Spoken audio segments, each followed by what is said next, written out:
Wesh wesh les amis. C'est l'analyste et aujourd'hui on s'attaque à un animé pas ultra connu que j'aimerais vous faire découvrir. Comme tu l'as vu au titre, aujourd'hui on analyse Les Enfants de la Baleine. Allez, lance l'intro.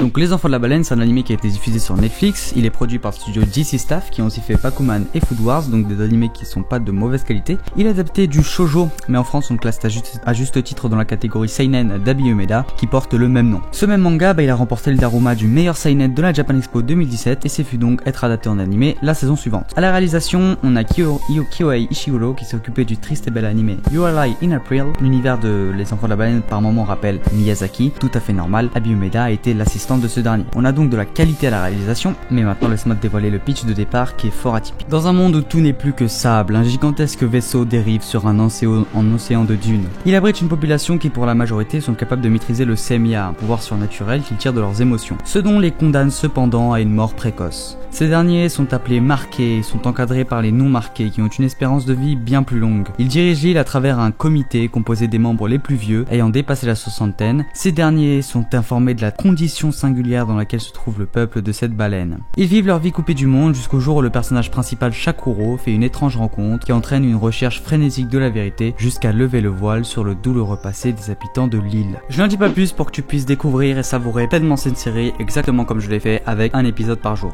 Mais bon, quel a été un peu mon avis pour cet animé? Je vais essayer de pas trop te spoiler en te le donnant. Mystère mec, direct, ça va être le maître mot dès le début. Je me suis posé un tas de questions. Pourquoi ils meurent de manière précoce déjà? Pourquoi ils sont coupés du monde? Est-ce qu'il y a d'autres populations? Est-ce qu'il y a d'autres terres? Qu'est-ce que c'est les anciens sur ce monde de sable? Qu'est-ce qu'ils savent? Quelle est la vérité?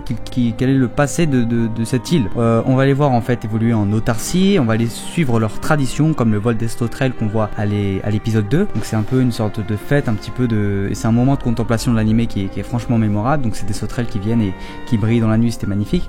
Ensuite, on va suivre leurs lois. Lorsque Shakuro va être enfermé par exemple, à l'épisode 2 aussi, on va suivre leur écosystème, l'importance de la pluie par exemple qui remplit leur réservoir. Enfin bref, toute l'organisation avec le conseil que je t'ai déjà présenté, toute l'organisation qui est en fait introduite au début de l'animé. Donc les premiers épisodes, ça va être ça, de poser la base de l'univers, loi, tradition et organisation. Et ensuite le rythme de l'histoire va évoluer crescendo et une action aussi qui va évoluer crescendo. Donc il est visuellement remarquable et c'est ça que j'ai particulièrement apprécié. La direction artistique est indéniablement excellente, comme avec Your Lie in April en fait. Donc on a des ciels très beaux avec un effet pastel, avec beaucoup de grains, un peu comme les feuilles canson. C'est très atypique et assez original. On a des musiques qui sont franchement très jolies, qui sont amenées au bon moment. L'animation est assez fluide, surtout pendant les scènes de combat. Et on a des personnages qui sont très colorés. Donc artistiquement parlant, Les Enfants de la Baleine est juste unique et indéniablement.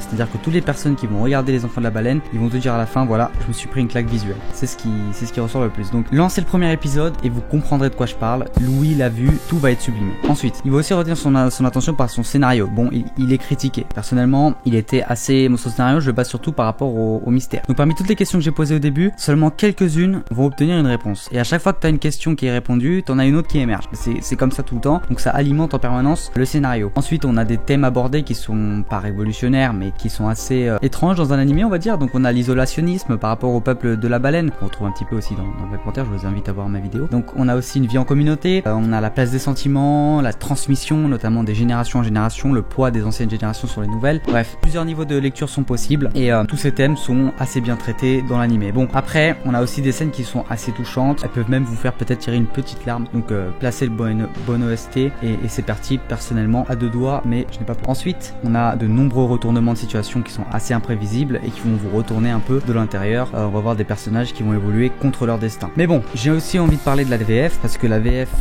est pas mal. Si tu le regardes sur Netflix, essaye de le regarder en VF, je suis très sérieux. La VF de Oni, Lycos colle assez bien avec les personnages. Certains personnages ça colle moins bien, mais bon, on peut le regarder en VF. En tout cas, c'est ce que j'ai envie de vous dire. Ensuite, cette série n'est pas exemple de défaut. On a des passages où, voilà, des passages qui sont un peu incohérents, où on comprend pas beaucoup. On a des passages aussi qui relèvent de la facilité scénaristique et c'est un peu dommage. passages, donc c'est des passages qui vont faire un peu ombre à tout ce que je viens de dire en haut. Donc on va décortiquer ça en détail. Donc si tu as envie de regarder les enfants de la baleine, franchement fonce pour toutes les raisons que je t'ai dit plus haut. Je vais mettre un timecode en bas pour dire les moments où je spoil et où je spoil pas. Donc il y a des parties où je vais complètement spoiler, des parties où je vais pas spoiler. Donc là je vais décortiquer en détail pour ceux qui ont vu l'animé, en tout cas qui ont vu la fin, et je vais vous dire un petit peu les éléments qui m'ont plu, les éléments qui m'ont moins plu à travers différentes parties. Donc et si t'as pas encore vu, va voir les enfants de la baleine et reviens ensuite. Il y en a plein qui ont critiqué le rythme de l'anime et qu'ils ont jugé vraiment très rapide. Si on devait décortiquer un peu la structure de cet anime, les 2 premiers épisodes servent un peu d'introduction, un peu comme je te les ai présentés au début de la vidéo. L'intrigue commence à l'épisode 3, de l'épisode 3 à l'épisode 9 on a la première phase avec l'organisation pour la seconde bataille, et de l'épisode 9 à l'épisode 12 on a la mise en place des cliffhangers pour la suite. Certains vont vouloir plus de moments de contemplation, comme le vol des sauterelles, pour avoir le temps de s'attacher pleinement au personnage et apprécier en fait entièrement l'univers, quitte à rajouter des épisodes. Moi je suis plutôt de l'autre camp, 2 épisodes d'introduction c'est direct, efficace, on tombe pas en rond pour nous introduire l'univers. Les hostilités commencent dès l'épisode 3, ce qui est très rapide et très bien en soi. On rentre vite dans l'histoire, donc il faut aussi compter le facteur budget et adaptation parce qu'on parle d'une adaptation d'un manga. Et ça, il faut le préciser. Le scénario est à mes yeux très bon, tout d'abord de par son univers qui paraît vaste et riche mais dont on ne sait absolument rien. On peut néanmoins compter quelques facilités scénaristiques par moment. À l'épisode 4 par exemple, quand Ginshu aide Shakuro juste parce qu'il lui a demandé gentiment, c'est à mes yeux un petit peu facile. On a d'autres incohérences qui sont tout aussi déplorables, quand Suo par exemple à l'épisode 10 arrive tout nu devant Roxalito et qu'il n'a même pas conscience qu'il est à poil. Ce passage est absolument inutile et n'apporte rien à l'intrigue. Je l'ai déjà dit, elle est très belle et sur ce point c'est l'unanimité. Des moments poétiques, il y en a pas mal. La chute de Léonidas dans la mer de sable, contemplez-moi ça.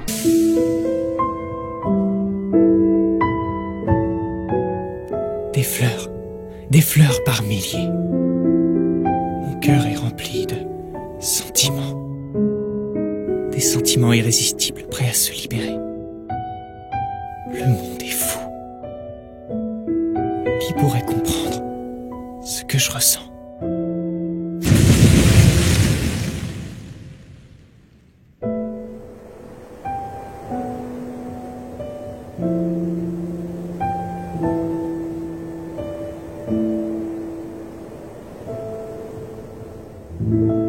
Aussi à la fête du sable, aspect traditionnel encore, exactement comme le vol des sauterelles. Le ciel est pastel encore une fois, un peu orangé, c'est juste magnifique. Et quand Oni est plongé dans un univers onirique avec Nibi, une des sans doute des scènes les plus belles et les plus touchantes de l'anime. Les thèmes abordés ne sont pas révolutionnaires, loin de là, mais certains peuvent paraître un peu étonnants dans ce genre d'anime fantastique. Je pense un peu à la politique qui est présente surtout à la fin de l'anime, lorsque les jumeaux à l'épisode 11 commencent à sommer un peu de l'agitation au sein de la population de la baleine de glaise, qui était assez, jusque-là, passive on va dire, puisqu'elle ne contestait pas vraiment les ordres du comité des anciens. Comme tous ceux qui veulent semer le doute, ils argumentent sur les différences entre les marqués et les non marqués, comme quoi les non marqués ont eu moins de pertes et qu'ils manipulent les marqués, jusqu'à en fait l'intervention assez badass d'Oni. Ça remet un peu en cause le système, mais Oni va ébrécher cette révolte, la réduire au maximum. Et c'était tout à fait légitime, car il ne fallait pas créer une ambiance de terreur dans une situation aussi délicate dans laquelle se trouvait la population de la baleine de glaise. Franchement efficace, elle n'a pas à rougir dans la VO. Certes, il y a des passages qui sont un peu en dessous, quand Madame Taisha ordonne aux enfants de se réfugier à l'épisode 3 par exemple. Ne restez pas dehors, regroupez-vous et allez dans les bâtiments. Madame Taisha! Ne restez pas là, je vous dis, repliez-vous dans le bâtiment technique. Ou cette déclaration à l'épisode 2. Écoutez, moi je sais pas si vous êtes une marionnette, mais je sais que je vous soutiendrai pour toujours. Mais bon, elle est dans l'ensemble de très bonne qualité, et elle est très convaincante lorsque le général Orca s'exprime par exemple à l'épisode 11. Provoquer et rabaisser plus bas que terre.